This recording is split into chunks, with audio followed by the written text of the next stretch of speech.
Cuando se acercaba la Pascua de los judíos, Jesús llegó a Jerusalén y encontró en el templo a los vendedores de bueyes, ovejas y palomas, y a los cambistas con sus mesas.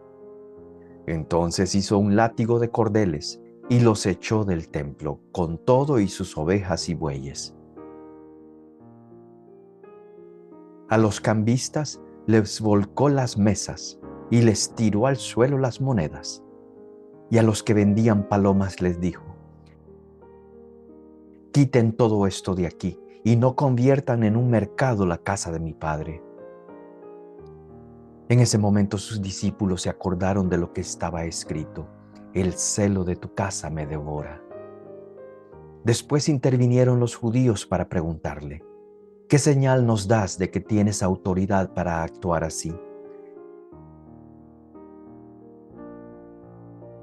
Jesús les respondió: destruyan este templo y en 3 días lo reconstruiré. Replicaron los judíos: 46 años se ha llevado la construcción del templo, ¿y tú lo vas a levantar en 3 días? Pero él hablaba del templo de su cuerpo. Por eso cuando resucitó Jesús de entre los muertos, se acordaron sus discípulos de que había dicho aquello, y creyeron en la Escritura y en las palabras que Jesús había dicho. Mientras estuvo en Jerusalén para las fiestas de Pascua, muchos creyeron en él al ver los prodigios que hacía. Pero Jesús no se fiaba de ellos, porque los conocía a todos y no necesitaba que nadie le descubriera lo que es el hombre, porque él sabía lo que hay en el hombre. Bienvenidos a esta pequeña reflexión sobre el Evangelio Dominical, que en esta ocasión estamos en el tercer domingo de la Cuaresma con Juan capítulo 2, del versículo 13 al 25. Es el mismo capítulo en donde están las bodas de Caná, pero inmediatamente después Jesús sube a Jerusalén porque se acerca la Pascua. Y eso es lo que lleva en el Evangelio de San Juan a tener la primera visita al templo. En Juan, Jesús visitará el templo 3 ocasiones, 3 Pascuas. La última Pascua, Él será el Cordero de Dios, que va a ser crucificado por los pecados del mundo. Tenemos entonces a Jesús acercándose al templo. Él subió a Jerusalén y entró al templo, dice el texto. Y se encontró con los vendedores de bueyes y ovejas y palomas y a los cambistas con sus mesas. Tremendo susto, tremendo shock se lleva Jesús al entrar al templo, que en lugar de encontrar adoradores de Dios haciendo sus oraciones, lo que encuentra es un negocio de animales para ofrecer sacrificios. 2 puntos. El templo se ha ido volviendo más exclusivo, se ha ido volviendo más profesional en cuanto a los sacrificios, porque la gente tranquilamente pudiese traer animalitos de los lugares donde ellos viven. Pero la normalidad sería casi que no se los van a aceptar, porque van a encontrar, hay una persona que está pendiente de los animales para el sacrificio y puede declararlo que no es un animal apto para el sacrificio a nuestro Señor Padre. Pues ellos podrían encontrar una pequeña heridita, manchas, cosas que ellos le han puesto como condiciones para esos sacrificios. Entonces una persona, aunque traiga sus animalitos, su pajarito, su algo del lugar de donde vienen ellos, se los pueden rechazar tranquilamente. El problema es que ahora tienen que comprar entonces un animal. Pues me voy a ir a Jerusalén, en algunos lados de Jerusalén a buscar. No, no, no, no, no. Aquí le ofrecemos en el templo, imagínense.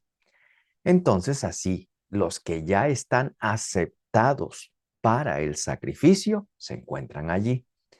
Están los vendedores y esos vendedores, por supuesto, pagan un poco de dinero por mantener sus puestos de la venta de animales. Así que se están enriqueciendo más los sumos sacerdotes y hay un escrito en el que dice que Caifás tenía aún un rebaño viviendo cerquita de Jerusalén, cerquita del templo, perdón, de ovejas y que el negocio entonces era redondo porque esas se vendían, las de él eran puras viniendo de los sumos sacerdotes o pues esas son las mejores. El problema es que entonces esto es ya unen una relación con Dios basada en exclusividad, basada en poder económico y basada entonces en cuánto dinero traes. ¿Cuánta es tu necesidad para que Dios haga algo contigo? Que si estás dispuesto a pagar, entonces aquí te complacemos.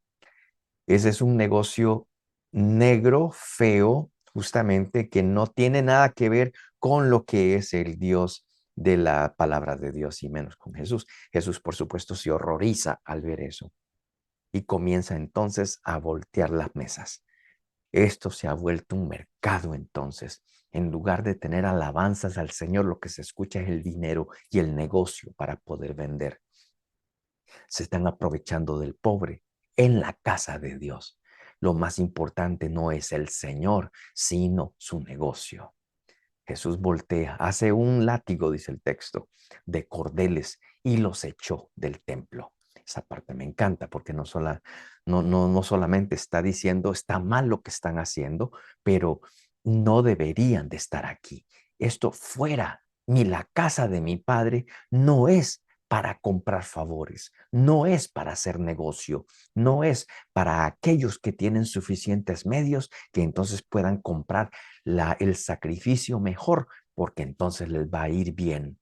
No, ese es un Dios mágico, es un Dios que no es padre, sino que es como un rey de la tierra, que lo tienen que congraciarse con él para que me ame, para que me bendiga, para que me tome como su hijo.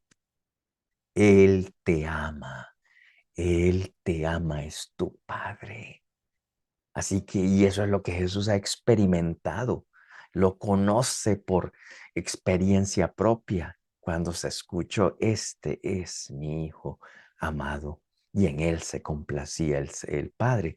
Pues Jesús sabe y sabe que hechos a imagen y semejanza, ellos tienen que descubrir esto y entregarse de verdad a un Dios que no se vende ni se compra, un Dios que es puro amor, amor que sana, amor que reconstruye, amor que levanta, amor que resucita.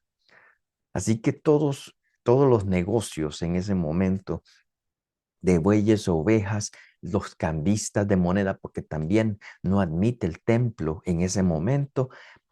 Eso sí era algo que los judíos tenían, no querían tocar monedas que tuvieran la cara del emperador. Así que ellos tenían el negocio también de cambiar por monedas que ellos hacen del templo, que en lugar de tener animales o seres humanos en las carátulas, lo que tienen son vegetales y el nombre del templo. Así es la moneda que compra y vende cuando usted entra al templo, pero tiene que cambiar la suya. Pero todo eso se ha vuelto un negocio este. Y ese es el problema. Esto desde ya tiene que llamarnos a nosotros la atención como cristianos y pensar, pues yo tengo una relación personal con Dios, pero ¿qué clase de relación personal? ¿Te sientes hijo? ¿Quieres comprar esa mirada de Dios? ¿Sientes que tienes que hacer ciertas u otras cosas y te convences que haciendo esto sí voy a congraciarme con Dios para que me pueda bendecir con nuestro Señor Jesucristo? Por supuesto, es entrar en la libertad de aquellos que tienen el Espíritu de Dios. Y recordar entonces que Dios no nos ama porque somos personas que tenemos los medios para acercarnos a Él. Venimos como leprosos.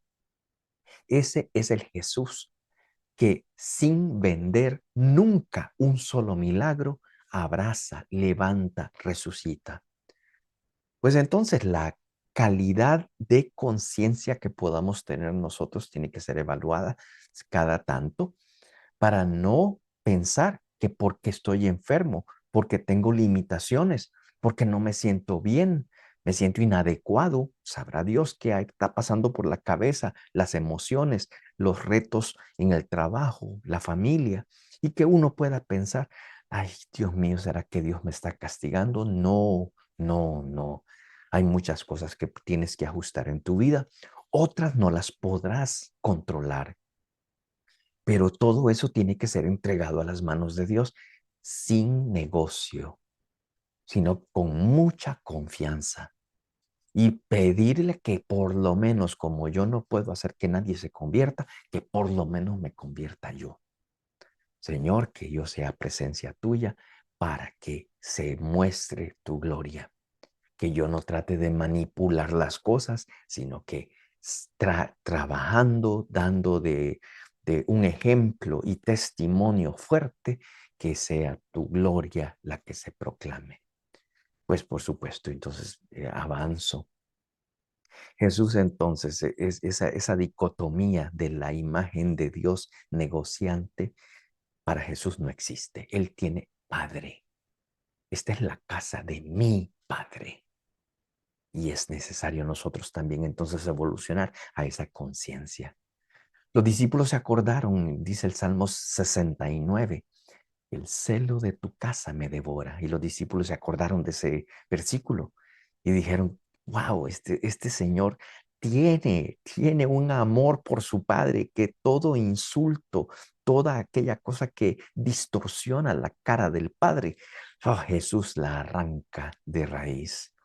Intervienen los líderes religiosos ahora entonces, porque lo que Jesús está haciendo lo pudo haber hecho Jeremías, lo pudo haber hecho Oseas, uno de los profetas también, porque ellos tenían actuaciones eh, inspiradas por Dios para revelar el pecado de los dirigentes o lo que Dios estaba pidiendo de aquellos que siguen al Señor. Y lo que ellos actuaban era la representación del mensaje de Dios. Así que esta reacción de Jesús, ellos pueden decir, está actuando como uno de los profetas del Antiguo Testamento y está volteando las mesas y no se está llevando el dinero. Lo que es limpiando. Y ellos le preguntan entonces, ¿qué señal nos das de que tienes autoridad para actuar así? ¿Eres profeta? ¿Quién te envía? ¿Quién te dio esta inspiración para hacer esto? Y Jesús lo que responde es, destruyan este templo. Y tengo que aclarar que en el mismo texto, para hablar el del templo de Jerusalén, cuando Jesús por la Pascua subió al templo, se usa una palabra, hieros. Pero cuando Jesús habla de su cuerpo, de su templo, destruyan este templo. Está hablando del templo de su cuerpo, solo que en ese momento nadie se dio cuenta. Los discípulos van a realizarlo, a darse cuenta y recordar que era su cuerpo. Él hablaba del templo de su cuerpo, pero la palabra no es hieros para el cuerpo de Jesús, sino naón, que es como la capillita del Santísimo, el corazón de lo que el área del templo tiene, esa área donde se venera, se adora, se recibe la presencia de Dios total. De esa, Jesús dice, destruyan este. Ellos piensan que está hablando tal vez del Santa Santorum, que es el único edificio en el templo, que es bien alto y es donde se ofrece el sacrificio, pero nadie puede entrar. Todos adoran desde afuera, en tres patios, pero allá adentro, donde estaría el arca, pero ya no existe. Allí es donde ofrecen sacrificios ellos, pero ese es solo Dios y alguien que haya sido escogido para entregar el sacrificio. Pues Jesús, el texto por lo menos, nos da los dos templos. Nos dice que cuando Jesús subió al templo de Jerusalén utilizando una palabra, hieros, pero después Jesús habla del cuerpo, del templo de su cuerpo con la palabra Naón, como esa capilla donde está la presencia. Bueno, avanzo. Y dice entonces, el reto es destruyan esta capilla, destruyan este lugar santo y en 3 días lo reconstruiré.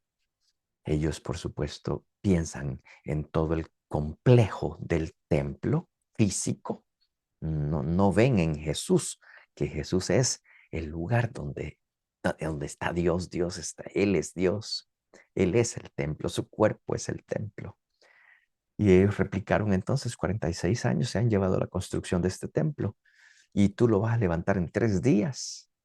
Es decir, nos enseña el texto por lo menos que la interpretación de estos señores para poder captar la palabra de Dios les pasa, les sobrepasa. No son capaces. El escritor del Evangelio es el que nos dice, pero él hablaba del templo de su cuerpo.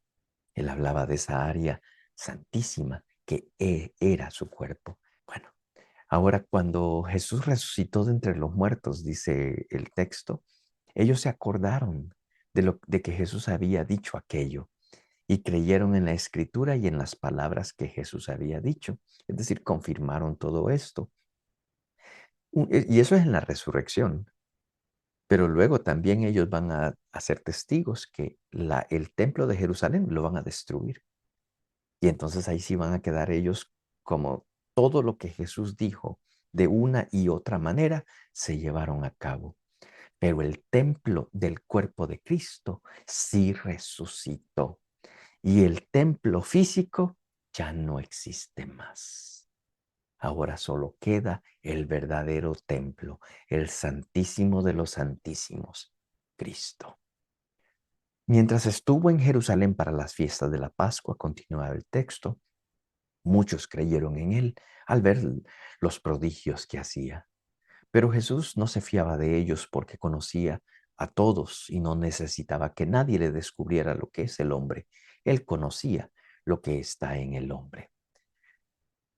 Pues entonces nosotros nos unimos a lo que dice la carta a los Hebreos en el capítulo 3, versículo 6. Pero Cristo fue un testigo 100%, porque fue testigo como hijo. Moisés como servidor. Jesús como hijo, al frente de su propia casa, dice. Y cuando una persona dice que está al frente de su propia casa, es decir, todos los que viven, toda la familia que vive allí. Y la carta a los Hebreos dice que somos nosotros. Nosotros somos justamente parte de la casa de Dios. Y tenemos que mantenernos con entereza y con la gozosa satisfacción de la esperanza. Como dice el texto, continúa Hebreos, no endurezcáis vuestros corazones como en la querella, como en Masá y Meriba en el Antiguo Testamento, que ellos se rebelaron contra Dios. El día de la provocación en el desierto, no se rebelen contra Dios. Por el contrario, escuchen hoy su voz. Nosotros que somos parte de la casa de Dios en Jesucristo. Entonces, ¿qué clase de relación tienes con Dios? Jesucristo estaba diciendo los sacrificios no sirven para nada. Sacrificio de animales, estamos matando los animales, pero no tiene sentido. Hay otra cosa más grande y es ustedes, su corazón, su vida, su corazón. Tiene que estar abierto a esa presencia. Dios tiene que entrar de verdad a hacer de sus corazones el templo vivo donde Él está. A eso es que nos llama este texto entonces, a quitar la dicotomía de nuestra relación con Dios, de pensar que hay ciertas cosas que pueden influenciar a Dios. Eh, Todo lo que uno piense que puede influenciar a Dios es que Dios entonces no es permanente, no es perfecto, sino que Dios se deja llevar por ti. Y no es así. Entonces, con mucha humildad, decir, pues entonces, ¿por qué me convierto? Porque Dios me ama, porque su corazón está ya abierto, buscando cómo derramar su misericordia, su amor, su sanación, su sabiduría sobre ti. La ventaja es que cuando tú te conviertes, entonces las acciones que tú vas haciendo te benefician a ti, porque te hacen ver más claro que Dios está contigo. Entonces no es lo que yo hice que permitió que Dios ahora me dé apertura. Ya Dios había tenido la apertura, pero el ir caminando en la escritura, en la oración, en las cosas de Dios, me permite identificar esa apertura. Entonces, no es porque yo he amado a Dios, sino porque Él me amó desde siempre.